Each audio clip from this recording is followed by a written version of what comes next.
6 o'clock right here on Big Breakfast. Today FM, today's hit music. Hey, I'm Pauline. And I'm Alan. Tune in to the Breakfast Show on Today FM with Pauline and I every weekday morning From 6 a.m. to 9 a.m. right here on Today FM, today's hit music. Today FM, today's hit music.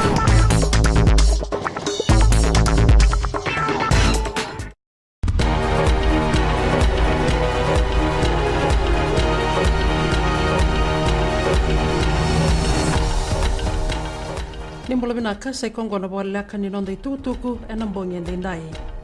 Mate na wala nimbula lewe suba indua tale na kaiwanga kadhoka na badala kaina noa ena tombolami. Wande take mana tambadada ni ubisa ni mate na kaimoni wango ya ena lima na kaloko na mataka ndai.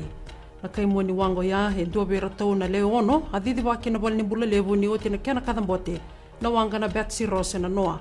Sember ni rito wande taka no ubisa na dabayado na kamani wanga sena kadambote kabobuna na mate. Do bera tau na kaimoni wanga e mate ngana noa ni oti na nona tau tu ena nreke ni wanga. Ena baruta ke ndoni tubo bo ni tatango make ena nonda bonua ena ngauna sana wada barike na rele subi ni tubo ni benga rabi toru bagiti ko nango nongo.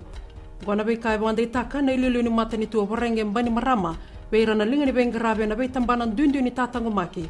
Era tiko na ndua na non rambosi wate ndai ena Grand Pacific Hotel e suba. Erna boitabi na boile silesi adake ni mata ni tu ena kena rele subi na tubo ni benga rabi ngo kakina na kena tuba kataki na wale ni benga rabi bo ni tatango make. Ersabanga ngati kono bisa na kama nindo na mbasi mai kino ena sinu ena mbongi. Kama na mbasi ni kambani na disease rauta tonga na bitu na kaloko. Rabondo tigo loma ni mbasi wa ya tolu sanga bulu na leo ni bonua. Wareta gaturanga ni ubisa atune sa sokumuri. Nirto sawaraga tiko na beibanga ngai boga dhora na matambose ni bela kayaki. Ebo no mama da sena LTA. Non raboga tarongi na pasindia rabondo tigo na mbasi wa ya rakaya ni se tigibu lenga saranga na indini ni mbasi. May nanguna nga mbimbi mai kina ena ikele ni mbasi suba.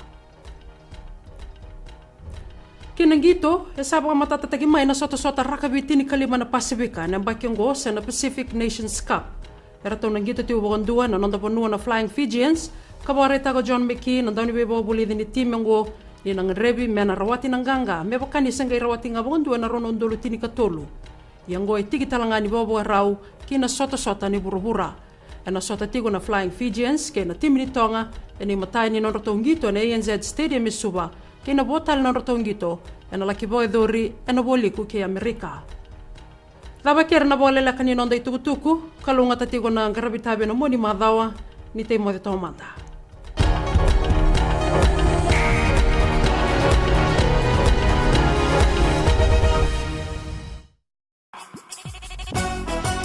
छू छू छू हे नमस्ते फीजी आपके हर एक प्रॉब्लम की दवा लेकर मैं आ गई हूँ 9 से 12 बजे तक आपकी सहेली रेनू छू छू छू 40 में 20 का दिखना है मैं हूँ ना आपके साथ में मिर्ची एफएम पर 9 से 12 बजे तक मंडे टू फ्राइडे मिर्ची इट्स हॉट